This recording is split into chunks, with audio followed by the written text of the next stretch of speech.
Howdy, howdy. This is Maybe We're Just Rambling. And we are your hosts. I'm Rebecca. And I'm Stuart. What if we told you that we never actually planned any of this out? Obviously, it's hard to fall into certain things, such as a fully renovated RV or a composting toilet, but when we look back over the course of the last several years and everything that has led up to us being where we are today, we're kind of shocked at how little real planning went into any of it. We just threw ourselves headfirst into life, and now here we are to ramble and talk about it. We had a lot of interesting conversations that led up to this point that we're at right now, and in the back of our minds was maybe people would listen to this. I don't know. We think they would. We think you would. And so that is how this podcast was born. And tonight we're bringing you a little bit of ambiance. I don't know if you can hear it, but we've got a really cozy fire crackling away in our fire pit. There are crickets and tree frogs singing in the trees around us because we are blessed enough to live in the great state of Texas. And although it is December 1st, today was a beautiful, sunny 75 degrees. And it's not too bad sitting out here now, especially if you're around a fire. So we thought we would take advantage of it and enjoy the night. And hopefully we can bring a little bit of that to you guys as well. Heck yeah. I'm looking forward to it. So before we get started, hold on. Wait. How are you doing? I'm good. I never meant for that to turn into a bit. I just thought that before you dive into the topic of the podcast, it's nice to take a minute and just talk to whoever it is that you're co-hosting with. And so when I first asked that, I never intended for it to become a joke, but now I feel like it's kind of a joke. But I'm good. I'm really, really good. It's been a really nice week. I feel like we've had a really productive week.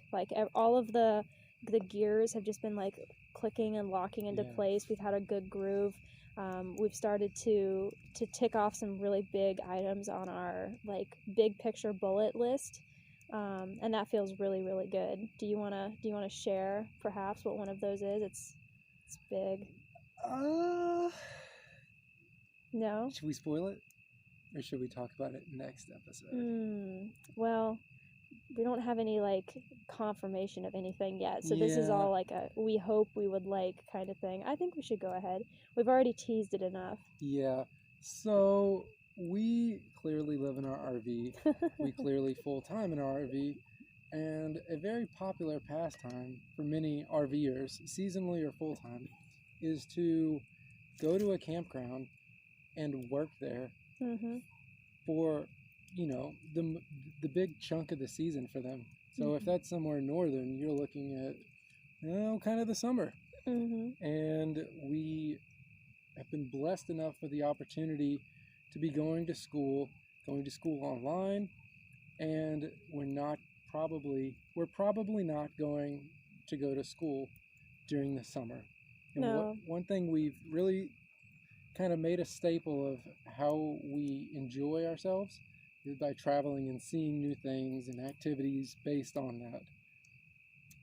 So we've sent out some feeler emails to some places that have been known to employ people places that have listings up. Places that have listings for work camping. And what work camping is you go to a campground and work 10, 20, 30 hours a week, and they give you your spot for free.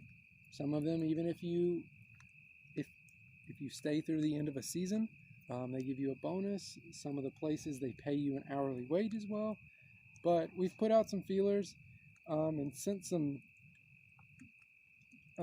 attempted, eloquently phrased messages about the fact that we would like to come to their campgrounds. Yes. So maybe we'll have an update for you if we hear anything.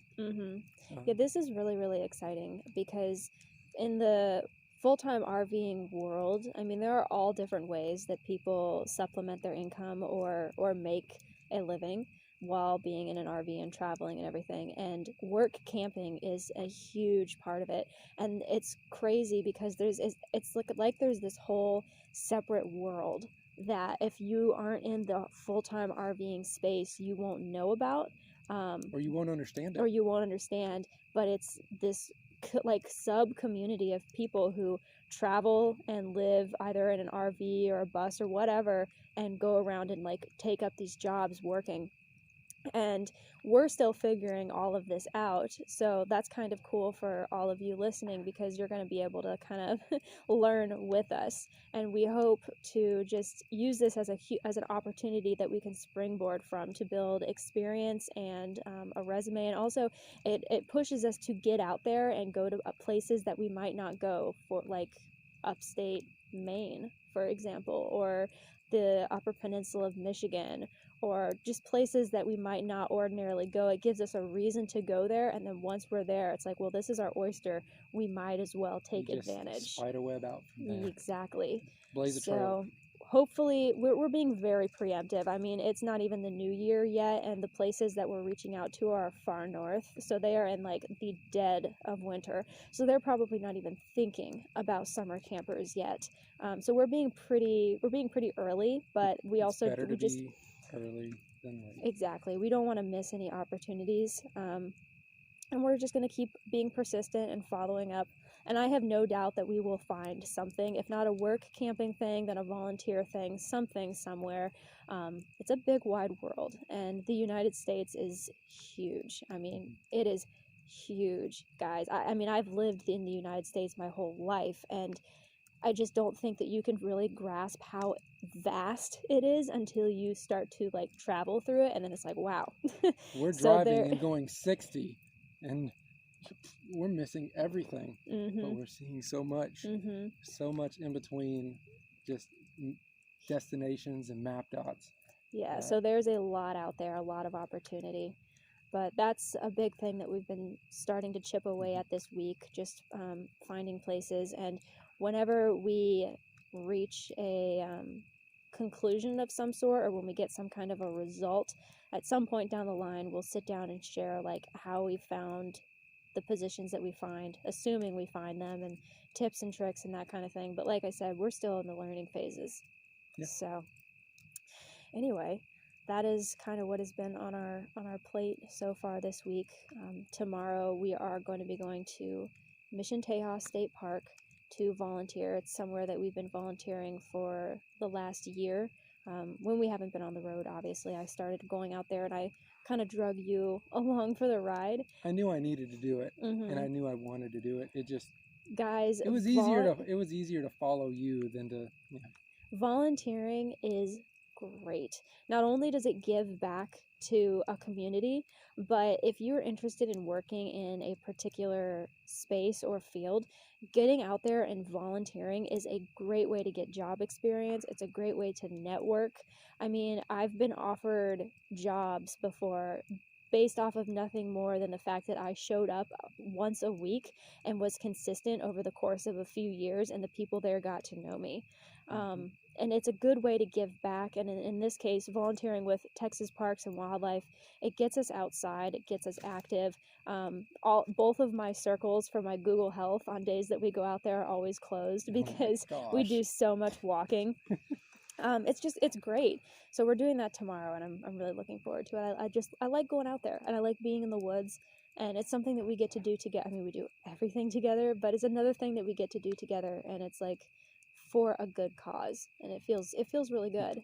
Another good thing about volunteering is that I've never been anywhere and volunteered and where I was productive and did things that I was treated poorly. No. So I feel like you get the best treatment. Clearly you're not paid, so you don't get that treatment, but you get really good treatment. And like, if you're like, hey, we should just go stop and take a break for lunch, we just stop. I mean, it's not like somebody's gonna scream at us, or somebody's cracking a whip, or somebody's cracking a whip. Everybody's been really gracious. Well, yeah, and that's because we're helping them out. I mean, especially in like the environmental sector, like the park services and the national park system and everything. So much of it is supplemented by volunteers. I mean, there are paid employees, obviously, but a large part of it, the backbone really of a lot of these organizations like U.S. Fish and Wildlife Service or Texas Parks and Wildlife is supported by volunteers. Or work campers. Or even. work campers. Yeah, there's work campers at Mission Tejas too that sign up for, you know, a 6-month stint, and they're there purely to support the mission of that park. So they're going to treat you well. Like, you're doing them a favor, and they're not paying you to be there. So it behooves them to be nice to you, to keep you around. So it really is a mutually beneficial relationship. And I don't know, I've built some really positive relationships with people through volunteering. I've talked before about my experience volunteering with the Fish and Wildlife Service in Connecticut at a nature preserve called Stuart B. McKinney. And I tell you all the time, I miss that place, and I miss the people there, because it was just such a good environment. And especially because I was volunteering there while I was still active duty, going there was like a calm in the storm. It was your escape. It was 100%. And I don't know, it was great. So any chance to get out and volunteer, I always tell people to do it. And it's something that I hope I'll continue to do my whole life, because I just think it's good for you. But I guess that's enough rambling about our week and everything. I guess we'll go ahead and get into... You're not going to ask me how I am? Did I not? No. Wow, I am selfish. I feel am a selfish so forgotten. monster. Right here next to you, I'm forgotten. I am so sorry. How are you, babe? Oh, I'm fine. It's all good. I'm gonna be paying for this one later. No, I'm good. Things are feeling more and more routine. I feel like I say that every time. Yeah. But I appreciate when things are consistent and routine, and I can see things coming. I don't really like spur of the moment stuff thrown on us. I think we excel in that, but that's not really how I want to live. Yeah. And so just the consistency of how things are going right now, I'm enjoying it. I agree with you. I think everything feels really good. And I think having like a consistent framework that you can kind of structure your day and week around, it gives you space for creativity, which is really nice. Actually, funny you say that, we're sitting around a fire right now, and for a couple days doing homework, we've come outside late morning and just made a fire, and then you stoke it and I stoke it, and we just poke around with it, sit on our laptops, have an extension cord over here for power, and yeah, it feels so free compared to sitting inside. Yeah, it really does. And so this is something we're probably going to keep doing. You might get a couple more campfire talks out of us. Well, and you know, I was thinking about that today, just sitting outside and doing homework, like just how I felt after today versus how I felt after yesterday. Yesterday we sat outside and did homework all day. And today we sat inside and did homework all day. Yeah, I don't like that. Today I felt tired, I felt achy, I felt irritable. But when we had sat outside, I felt like very relaxed and chill, and the time actually went by really, really quickly. Like I enjoyed being outside. It was just a totally different vibe doing homework outside than being inside. Well, while we're working on it inside, it's like, oh, I got to get done so I can go outside. Yeah. But we're already out there. Yeah, I like that. As long as the weather's good. Right now, it's been in the high 60s and 70s during the days and down in the 40s at night. This is the good part of winter, early winter for here. Yeah, it really is.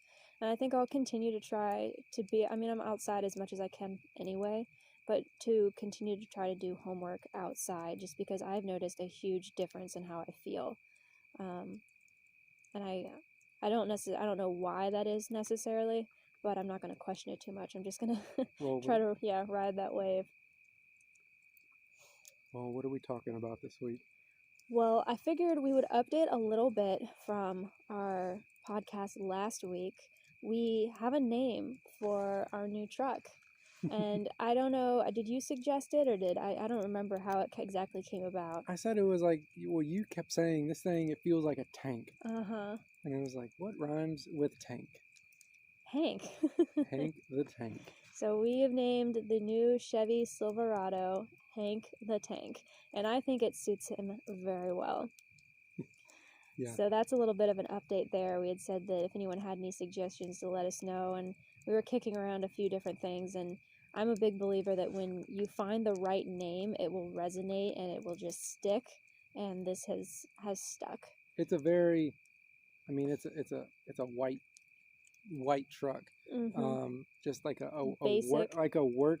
work tradesman type truck, blue collar truck, and that sounds like a Hank to me. I mean, and it's a tank. I mean, it's heavy. Yeah, it is, but it knows how to get out of its own way. It's a lot of fun to drive.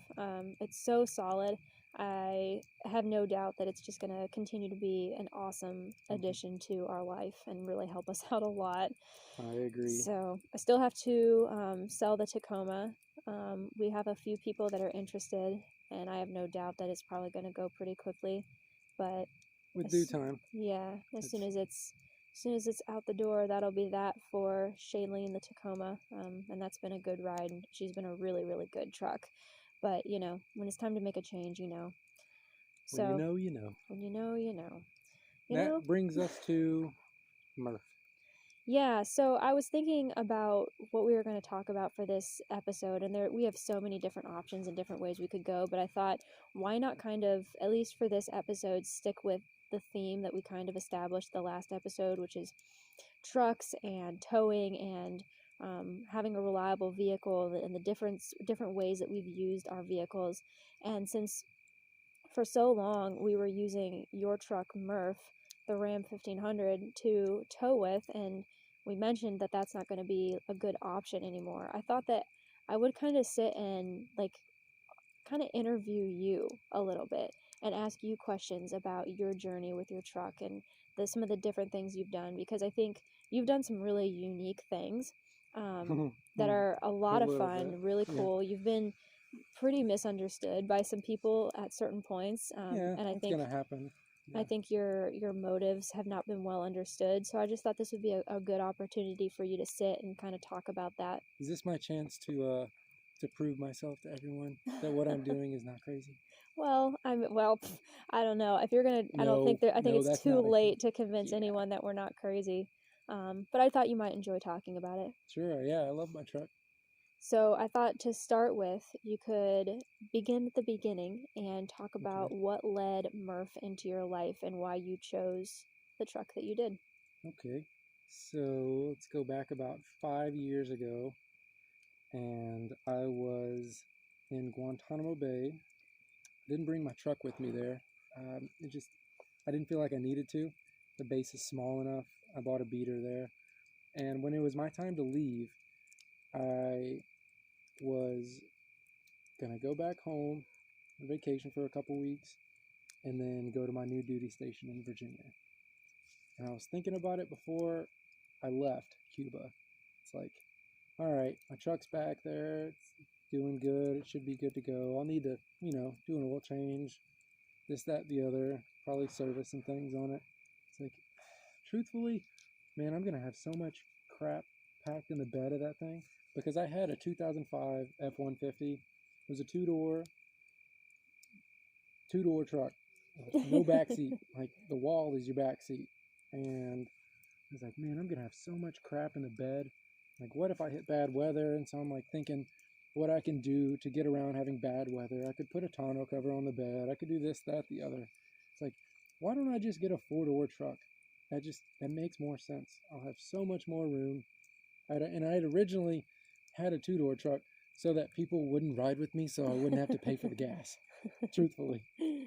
But I was like, I can get a four-door truck now. I'm not going to know that many people in Virginia. Nobody's going to be bumming rides off me.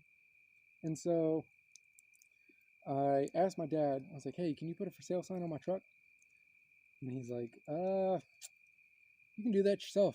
I was like, I'm not there. I'm 1,500 miles away. It's like, well, you'll figure it out. Okay. I was like, can you just park it in X place? So they got parked somewhere that was visible, and I put a post on Craigslist. And there are a couple people that I talked to wanting to buy it, and ends up somebody really wanted to come look at it, take it on a test drive. And I was like, sure. Let me just coordinate it with my father. I'm in the military. I'm overseas. He'll be able to give you the keys for it, or you can pick them up. He works at the bank. And I gave the guy all the information for it. And he went to take it on a test drive, and he went to the bank to pick up the keys. And maybe they all put two and two together behind my backs, but it was a funny feeling when my dad was sitting in his office at the bank, where he works, and somebody he knew came in and said, "Hey, Dennis, is your son selling his truck?" My dad was like, "Well, he did find a way." So I ended up, that sale ended up going through, and I sold my truck, and we transferred the title when I got back to the States, which was like a week later. And I had another week in Texas before I was leaving for Virginia. And so then the hunt began. I originally wanted another Ford, and I had a bad experience with the dealership. I called them and I was like, "Hey, I'm looking for this truck, this one that's on Auto Trader right now. Is it there? I'd like to come do a test drive. I'm serious." And he was like, "Yeah, sure, come on." Went to that dealership. They had lied to me. The truck had already been sold. And they were like, "Hey, we got another truck here for you if you want." And I was like, "No, you lied to me." And so I just got back in my truck and drove away. Throughout all my looking, I ended up finding my Ram. It was a year old, had 17,000 miles on it when I originally got it. I got a really fair price on it, like a puzzling fair price on it, where one of the salesmen was like, "I don't know where you found that listing online for that price." And I've loved it ever since. That was in 2016. So you drove it all the way up to Virginia. Yes. And that was kind of where the saga began. Now, the way your truck looks now versus how it looked in the beginning, I mean, it's like a completely different truck. Yeah. And it's gone through so many different, like... visuals, you mean? Yeah, like visually, it looks like a different truck. And it's gone through so many different phases. Yeah. So I think it'd be a lot of fun to kind of go back and... Oh, I got a good first mod. Yeah, if you could talk about like the first few things that you started to change and why. Yeah. Well, I put fender flares on there because I wanted to put bigger tires. It did look good. And then and so then I put bigger tires on it. I put 35s on it, some mud terrains. And then I was fishing with a buddy of mine, and it's like, "Oh, there's a mud hole." Went down in the mud hole. I was like, "Oh, that was cool." So I backed up, went through it again, backed up, went through it again, backed up, went through it again. It's like, hell yeah. And then I was going to I got through it the last time. I got out of my truck, and I was like, "Man, this thing's muddy. Heck yeah. This was fun." And something was sticking out of the water. And I was like, "What is that?" And I turned to my left and looked at the front of the truck, and my bumper was ripped off. I drove over my bumper going in and out of this mud hole. My front bumper, it just got drug under and drove over. It was ruined. So I ended up putting a replacement style heavy duty bumper on my truck on the front of it. And that was kind of, I was going to tear the stock one if I put it back on there again with how I was driving it at that point. So I put that one on there. I put a winch on it in that bumper. And then what's the next thing I did? I ended up buying a camper shell. Mm-hmm. I had a nice camper shell on it that we used whenever we went to all around the country. Do that whole truck bed camping thing. And then I downsized the tires a little bit because it was like, man, this thing doesn't stay in 8th gear while I'm driving because the tires are so heavy. I was like, it needs smaller tires, and it's like, this truck needs a little more power. So I got a programmer for it. I got this guy to tune it remotely. And I was like, ooh, an air intake. I'll do an air intake. Oh, let me rewind. Before I even left Texas, on my way home from buying the truck, I went and put a different muffler on it at a muffler shop. So, I mean, that was very early. The stage was set. So here I am trying to put more power into my truck and this and that and the other. I've done these things, and it's like, ooh, the best thing to do would be to put different ratio gearing in the truck. So I did the front and the back, and it's like, ooh. There was this raffle on Facebook with a guy that I knew that owned a business that sold performance parts, and I put in a $20 raffle, and I won a set of headers, which is basically the beginning of the exhaust of a vehicle where it bolts to the engine. Mm-hmm. So that really woke it up performance-wise, and it's like, yeah. This is And great. so this was kind of the beginning of the end, so to speak, for where we are today. Yeah. I mean, and one of the last visual things before we get into that part. Yeah. The truck is black. It's always been black. It's really hard to keep that clean. And if you get any kind of branches scratching against it, the clear coat gets messed up. And then I worked at Home Depot right after I got out of active duty, and shopping carts, 3 shopping carts in 2 months. I was tired of fixing these little bitty dents for a $500 deductible. And I ended up getting the truck bedlined, and that was probably the biggest visual modification. And then we get to us moving from Connecticut then to Texas. What's your follow-up question? Well, where do you want me to go with this? You're going like way ahead of where I was wanting to lead. You got to like answer the question I ask and then stop. Sorry. Go. I want to start getting into what got you into taking your truck down the track. But before we do that, we probably should take a break, because that's going to be our long story and our fire needs more wood. So we will be right back, guys. Thanks for listening.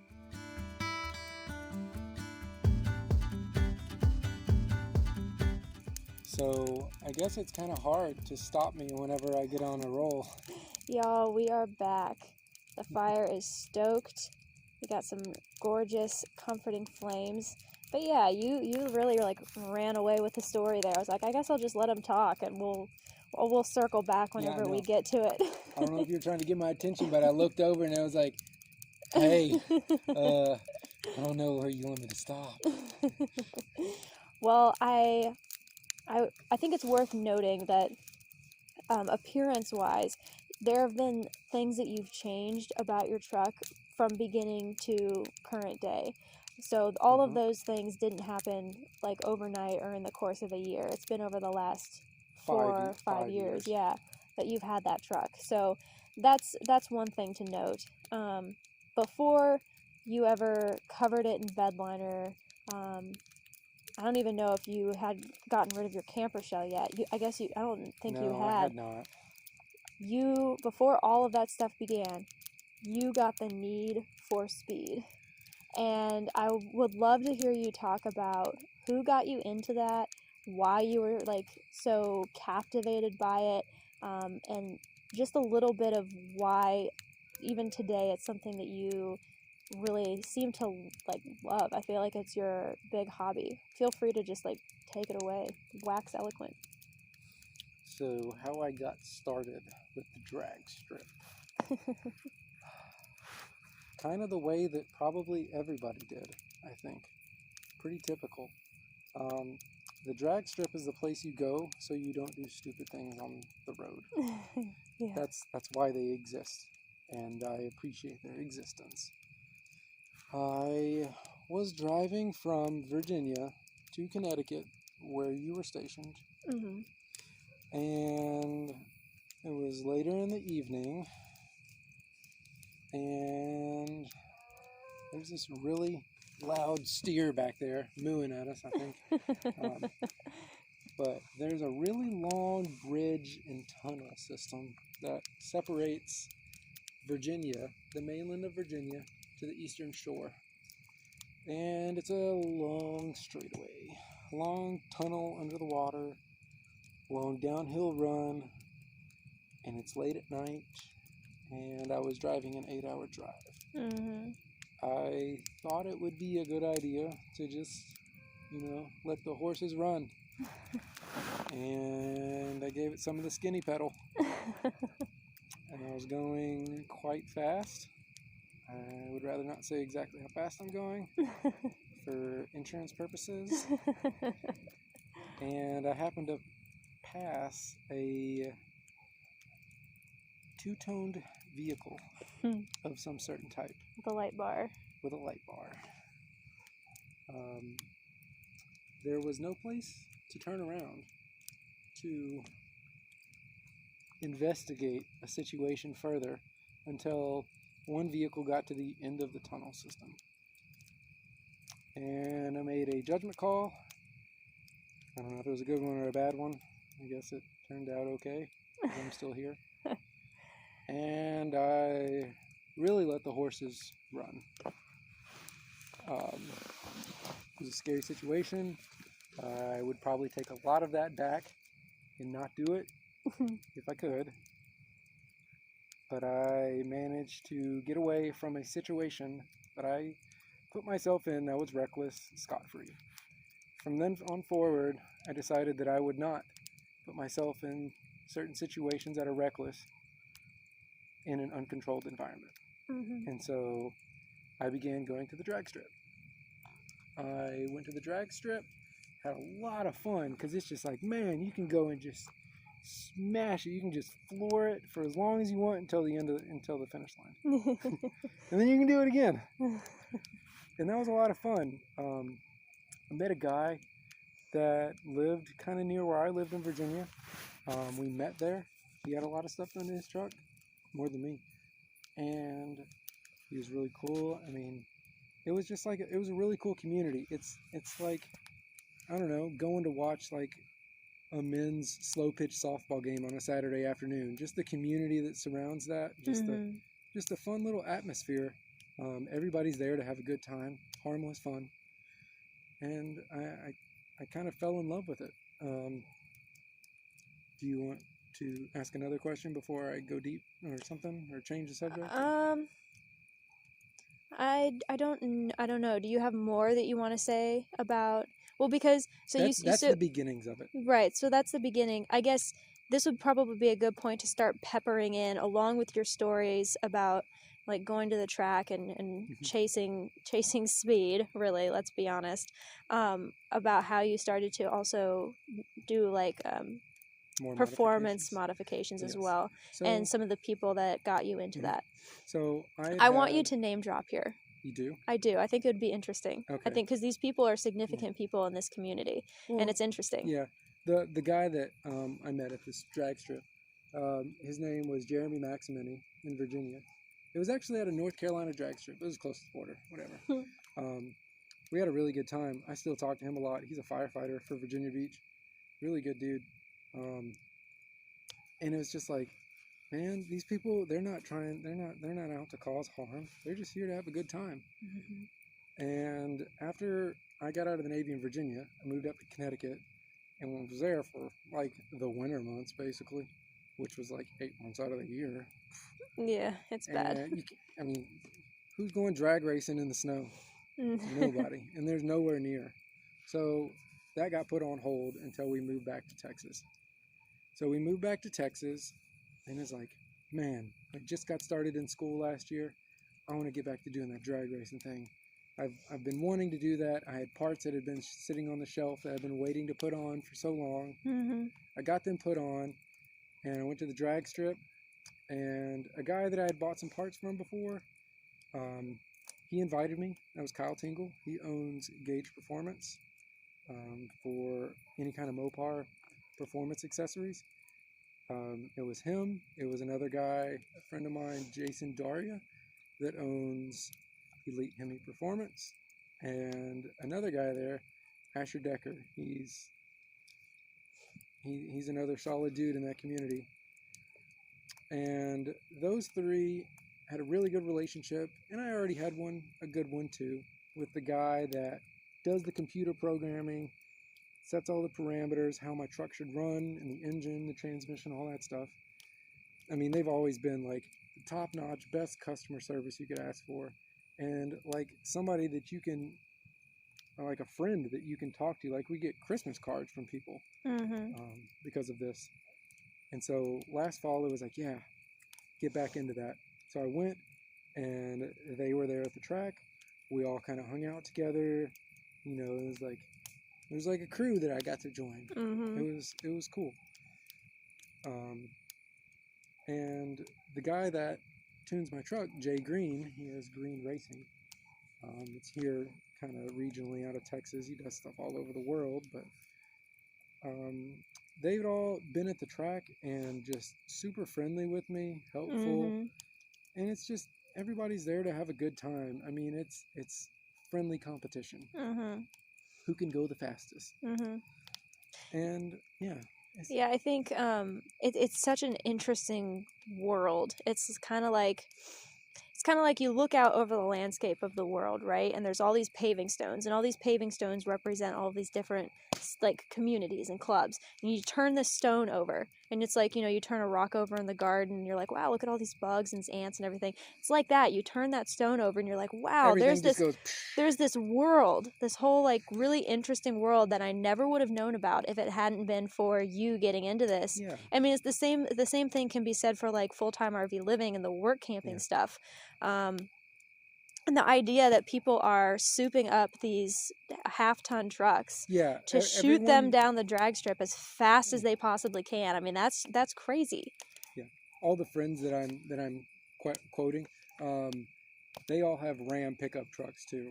Everybody's is a little bit different. Mine's probably the biggest and the heaviest, but everybody it's all about putting this brick onto the pavement and trying to make it go as fast as possible. This brick that is not aerodynamic whatsoever. This big old heavy turd. Get it going as fast as you can by only throwing power at it, really. And it's impressive what people can do. I mean, my truck, it'll pull the front wheel on takeoff. It absolutely will. We shared that photo for last week's behind the scenes on our Instagram. Yeah. So if you haven't seen it, you can go look at it. It's a really pretty photo. 0 to 60 is like 3.1 or 2 seconds. I mean, that's crazy. Yeah, real quick, throw out like your like truck stats and everything. It might not mean much to me, but people who are interested in like drag racing will get it. So I have a 5.7 Hemi Ram. Everything in the block is 100% stock factory stuff. And then beyond that, which is the camshaft, which are the heads, which are everything that goes along with that. Everything beyond that is modified. But it is the fastest 5.7 Ram that is naturally aspirated, meaning it has no nitrous, no supercharger, no turbo. It's the fastest 5.7 Ram in a 4-door configuration. Yeah, it runs. In the spring, it became the fastest 5.7 4-door Ram, and I went 11:59 and a quarter mile at 114.8 miles an hour. Yeah, so really impressive stuff. But I think a big part of what has impressed me from being exposed to this community vis-a-vis you is just how genuinely good the people that are in your little crew are. Kyle Tingle, Jason Daria, Jay Green, Asher, I don't know his last name. Decker. Asher Decker. Like they're all really, really good, solid people. And not only have they been really nice to you, which I'm going to appreciate anyone who's nice to you, they've also been really nice to me. Yeah. And I'm just your partner. Like I'm just some chick, like I'm not in this community, but they've been really, really kind. And that means a lot. Like that speaks volumes of the kind of people that we're dealing with and the caliber of people that we're dealing with too. Like these aren't just some dumb rednecks that have done some stupid stuff to their vehicles. Like these are, I don't know, they're classy people, I think. Yeah. Interesting you say that. Whenever I started doing a little more extensive stuff, like whenever I installed ported heads on my truck, whenever I put in one of the mini camshafts that my truck has had in it, when I've done bigger things like that, or put in some converter or something like that, torque converter, a lot of that stuff, and we live about 2-3 hours away from where these guys live. Yeah. Some of that stuff is overnight or all day long type work. So we've gotten a hotel near there. I've spent a night in my buddy's house before. And one day you were there with me, and during the day I was helping work on my truck. I'm not just going to drop it off and say, thanks guys, see you later. No, right. It's not that kind of operation. They do receive compensation for having like the $10,000 worth of tools that can make that possible. Yes. Absolutely. And work is not free. But you were there with me, and you didn't really have anything to do, and Jason's wife was just like, hey, you want to go shopping with me? And y'all went shopping, and y'all have a friendship now. That's cool. Yeah, she's a super cool chick. I mean, all these people are really, really cool. Jay's wife is super cool. Yeah. And Kyle's wife is I've had limited interactions with her, but she is so cool. She's a hoot. Yeah, like they're cool ass people. And it's a whole world that neither one of us would have ever known about if you hadn't decided to get into this in the first place. Mm-hmm. Yeah, I've done some crazy extensive stuff to my truck, probably clearly farther than anyone has ever gone in a 4-door pickup Ram, naturally aspirated. I mean, my truck was down to the seat, no carpet, no door panels, no mirrors, no bumper on the back, no spare tire. All that stuff was out of there, all in the name of speed. I've gone pretty far. I mean, I haven't hacked everything up, but it's all like take it apart, and then whenever the cold dense air goes away, it gets hot, your vehicle slow down. So it's like, well, let's not put it through the abuse over the summer, and that kind of brings us to putting it back over the spring and putting it back into how it looks right now. For now. Yeah, and the craziest part is, you did all that crazy speed stuff, and then you also towed around the country. Do you want to talk about like the decision that went into okaying that, and like some of the things you've learned, and like if hindsight's 20/20 for you at all with that, and just kind of everything that happened? Sure. Because we've hinted at it, but I don't think we really talked about it. So, as Rebecca's dad would say, my truck's all cammed up. And, well, basically what a camshaft does is it opens certain valves in your motor to make it breathe better and more aggressively in certain instances. And it'll make your power band, so if you're thinking about it, it'll make your power band shift much higher in the RPM range. So starting off very low in the range, where you spend a lot of your time driving on the highway or on takeoff, it really doesn't have much guts. And one of the first things that we had a problem with when my truck didn't have the low end guts was that I had a performance torque converter in, which, if you can think of like a torque converter, think of it like a clutch, like in a vehicle that has 3 pedals. Think of it like the clutch for starting out your truck. It sounds like a manual when it takes off, basically. So it revs up before it starts moving. So you're driving a manual. Imagine revving it up to 4,000 RPMs before it starts moving fully, compared to as soon as you start letting it out, and when it's stock, it starts moving. So that added a lot of demands on my torque converter that I had in there at the time. And basically the clutch in it burned up, not like caught on fire, but wore out. And that happened it happened during the trip that we took to Caddo Lake over the spring. And I felt the effects of it later on, like the truck was slipping. Going down the highway, it's just got 2,000 RPMs, and it was just roo, roo, roo, and an automatic shouldn't be doing that. So I had that torque converter reworked a little bit and put in some beefier stuff in it, and then it was like, this is as good as it's going to get with this thing. And so then we hit the road. We hit the road towing over the summer. And when you add weight to it, that's just another really big factor and another really big demand on the clutch on your torque converter. And throughout the course of the 8,000 miles that we were driving, got into a couple little pickles because the truck, never like we were stranded, but that the truck, it just didn't have the guts to do something that it needed to do. And over the course of that time, the clutches still wore out in it. So towing was really hard with how I had modified the truck. I would probably say, looking back, I probably should have put a couple more factory-like components in it, Yeah. like a factory torque converter, instead of trying to beef up the one I had a little bit, or Band-Aid that one through, I guess you could say. That's probably my regret, is probably not doing that. But ultimately we survived.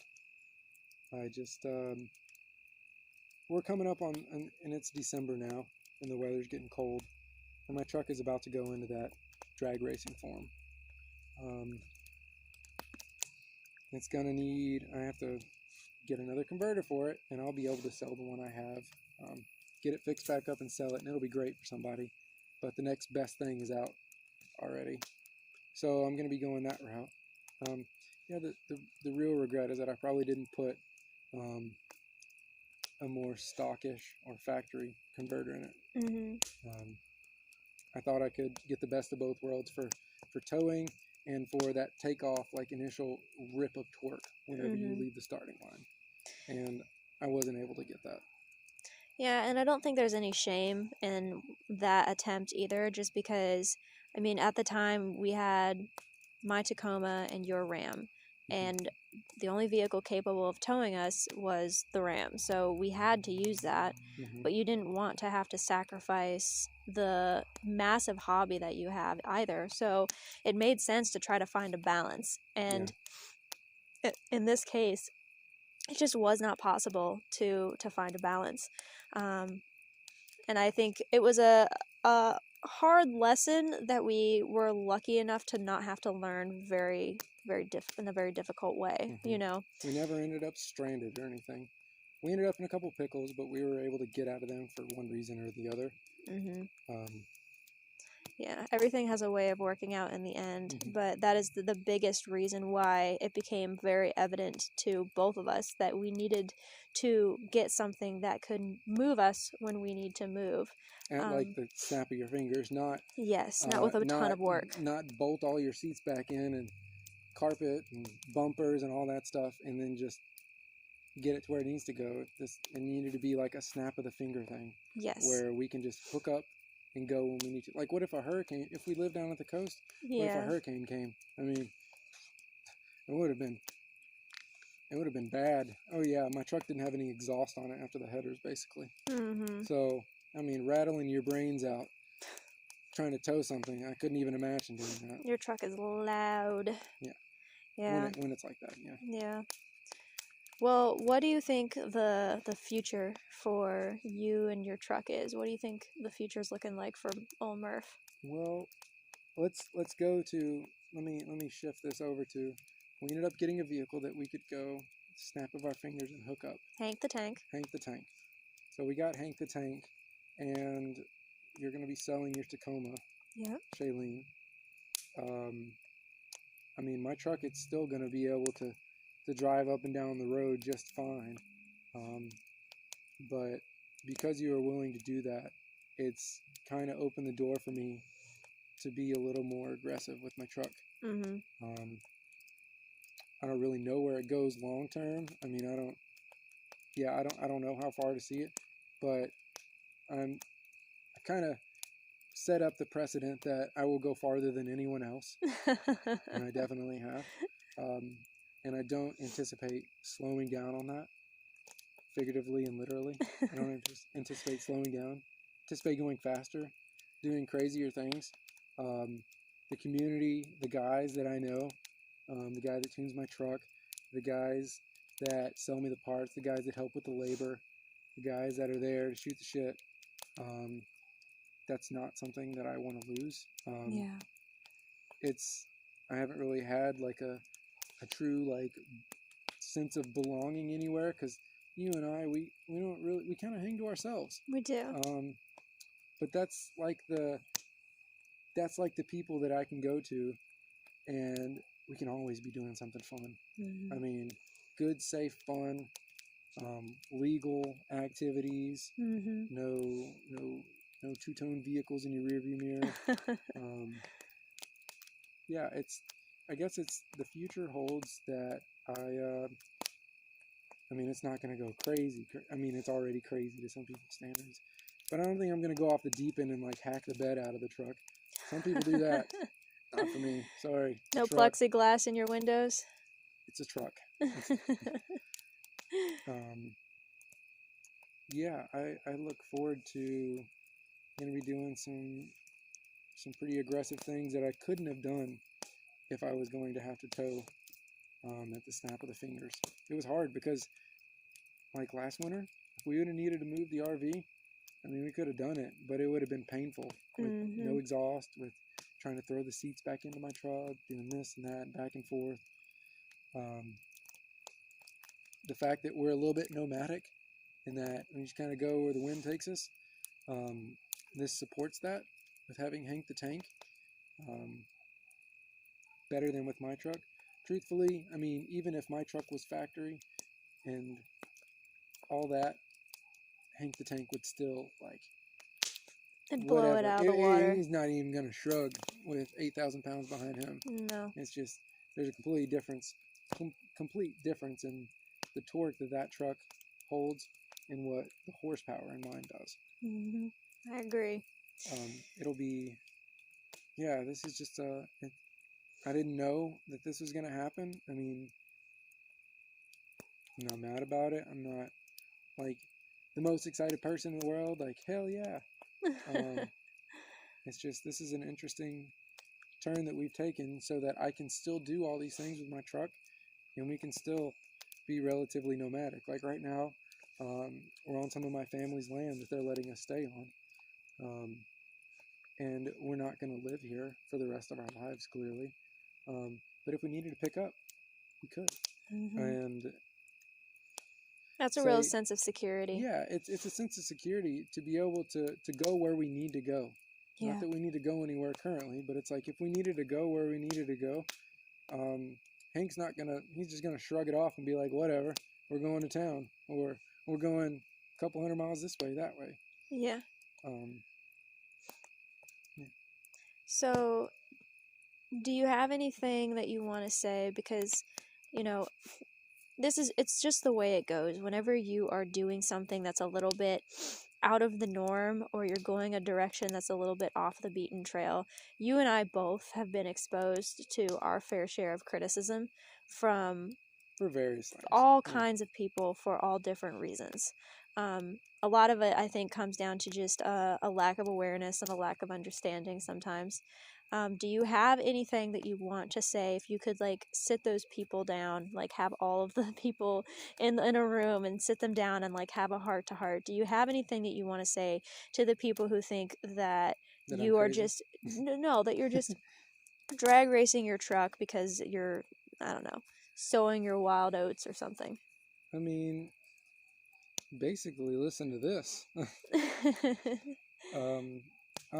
I've done a lot of things that have, over the course of my life, I mean, it's like, I've tried to bend the rules on almost everything I've ever done. That's just how I am. I'm going to find a loophole. I'm going to do this because I can. If I figure out a way to do something, I'm going to do it. And I've really, really enjoyed being able to bend the rules of what I thought a truck could do for me. And I feel like it's a constructive thing that I'm doing. I don't feel like I'm ripping things apart, which sometimes I am. But I feel like it's a constructive outlet for me. I try and do it as safe as possible. Clearly going 115 miles an hour is not always the safest thing in the world. And things can happen. But things can happen everywhere. I mean, you can go down the road. I mean, everybody's driving an 80-mile-an-hour missile on the highway. And you have traffic there. You can't control those people. Yeah. Well, I mean, I'm just there on a drag strip with just me or another vehicle that hopefully is way behind me. I look at it as something that I've done that's constructive. People are going to love me for it, they're going to hate me for it, or they're just going to think I'm silly. And I'm probably somewhere in the middle is where that's where the truth lies. There's going to come a day when something's probably going to happen that I really wish didn't happen. Whether that be I blow something up on my truck, or something bad happens, knock on wood. I'll do that real quick. That doesn't mean that I haven't had a good time, and I've tried to do it safely, and I don't know, the people that I've surrounded myself with too have made the experience so positive that there's something to be said for that. Yeah, there's something to be said for that. I don't think I can really have any regrets at the end of the day. That's good. Yeah, I agree with you. And I mean, I think anybody listening to this should know by now that if they're looking for advice to take the predictable and the safe and the quote unquote normal route, you're probably not going to get that here anyway. So from a kid, I was in high school and we raced lawnmowers in our small engine shop class. We stripped the decks off of them, the mufflers. We changed out the gears on them, made them fast, and like that was our little tuning project. Stuff like that. The writing has been on the wall for you for a long time. I've skinned my knees on tricycles trying to ride on two wheels. I've always just, if there's something that I can do or exploit or improve upon or have fun with, I'm gonna try and do it. And being normal is boring. It is, and life is way, way, way too short. And you could die at any second. So, what difference does it make anyway? Well, I really enjoyed this conversation. I think it was fun to kind of go down memory lane and start at the beginning and work our way up to present day. That's present day. Present day in the next week or so, my truck's going to start looking a whole lot different. We're going to kind of get into track trim. We're going to lose a little bit of weight. We're going to do a couple more modifications. And we're going to try and push it farther than it's ever been, faster than it's ever been. Should be fun. Yeah, it's exciting. I'm looking forward to seeing where you go and not being as stressed out anymore about it, because before I was worried that something was going to happen and our mode of movement was going to be destroyed. Yeah, well, now I've removed that variable, so... Bless your heart for that. So now it's okay, babe, go have fun. Thank you so much for supporting it. Yeah, I think that's a important thing that I want to touch on too. You support me in the endeavors that I have. You support me in all of my content creation with YouTube, and we're doing this podcast together, but it was a large part of my idea for doing it in the first place, and you've supported that, and everything that I've wanted to do, you have backed me. Not to say that you haven't asked me hard questions, but you have been in my corner every step of the way. And so, yeah, and so I'm going to continue to be in your corner every single step of the way. And it doesn't mean that I'm not going to question you about certain things, but at the end of the day, I just want you to have fun and be safe and do what makes you happy, because life is too short to do anything else. So that's the history of Murph and Stuart and everything going forward with your truck and everything. Next week we can probably we can touch on if we get any answers back about work camping. Maybe we can talk about Shailene. It'll be fun. Maybe I can interview you about Shailene. And why'd you do that? That wouldn't be near as interesting. You're so much better versed in the mechanical stuff than I am, but yeah, we'll figure it out when we get there. Anyway, I think that's everything that I wanted to ask you about your truck. Is there any last words that you want to get off your chest, or anything you wanted to touch on that I didn't ask? You don't like it till you try it. I tried it and I dipped my toes in, and then it was oh, this water feels good, and I just jumped in. It's been great. If y'all have any questions about it, I don't have secrets. I take all feedback as just feedback. It's not criticism. And I love talking shop. Let me know if you got any questions. Well, all that said, I think we'll go ahead and roll into our feel-good story of the week. And you found this one, so I'll let you share where it's from and what it's about. So I found this on Facebook. It was just before we were sitting down to do this. I was like, oh, we need a feel-good story. And I found one on Facebook. And it's a post, and I'll read it now. says, after losing his parents, Roscoe, a 3-year-old orangutan, was so depressed he wouldn't eat and he didn't respond to medical treatment. The vets thought he may die from sadness. The zookeepers found an old sick dog on the grounds in the park at the zoo where the orangutan lived and took the dog to the animal treatment center. The dog arrived at the same time the orangutan was there being treated. The two lost souls met and have been inseparable ever since. The orangutan found a new reason to live, and each of them always tries his best to be a good companion to each newfound friend. They are together 24 hours a day, 7 days a week in all their activities. They reside in Northern California, where swimming is their favorite pastime. Although Roscoe, the orangutan, is a little afraid of the water and needs his friend's help to swim, together they have discovered the joy and laughter in life and the value of friendship. Oh, I love that story. So, old Roscoe and an old bird dog became best friends. It's pretty cool. We'll share these pictures because he's got like a little life preserver on and he's holding on to the dog and they're swimming. They look like they're having a good time. It's just companionship. I mean, nobody, no animals like being alone. I mean, I think pretty much all like warm-blooded animals have some sense of community. Mm-hmm. We're not meant to go through life alone. And you've got man's best friend, which it really goes to show dogs are not just our best friend. They're like pretty much just about everybody's best friend. Yeah, they're pretty sentimental. Yeah. And there's multiple times a day where Apollo will be doing something like just utterly adorable. I mean, it could just be something like taking a nap, and we'll be like, oh, look at Apollo. Or yawning. Oh, he's so cute. He's such a good boy. They're a joy to have in our lives, and I think it's safe to say that it goes for more than just humans. Dogs have a huge impact. So anyway, yeah, we'll share those pictures because they are so touching.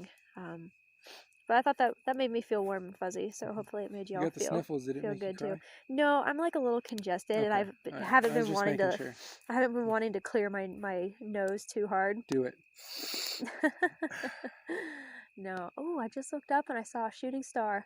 That's the benefit of being outside. Oh, it is so clear and beautiful, you guys. Well, that has been this week's episode. I think I don't have anything further to add. Me neither. Don't forget to subscribe on whatever platform you're listening on, and if you have the ability to, please rate and review. It really does help us out quite a lot. And don't forget that you can follow us on Instagram at Maybe We're Just Rambling. I post behind the scenes stuff, and we'll share things on the story as well throughout the week, and it's a good way to keep up with us and connect with us if you are interested in doing that. Yeah, we passed like, I asked you today, we passed like 50 subscribers. They're like almost... We are almost more popular than me. We really appreciate everybody taking an interest and listening to us, and it means a lot.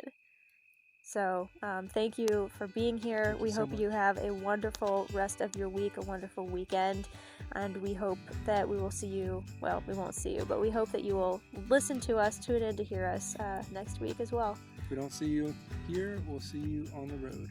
That's right. So I'm Rebecca. I'm Stuart. And this has been our ramble.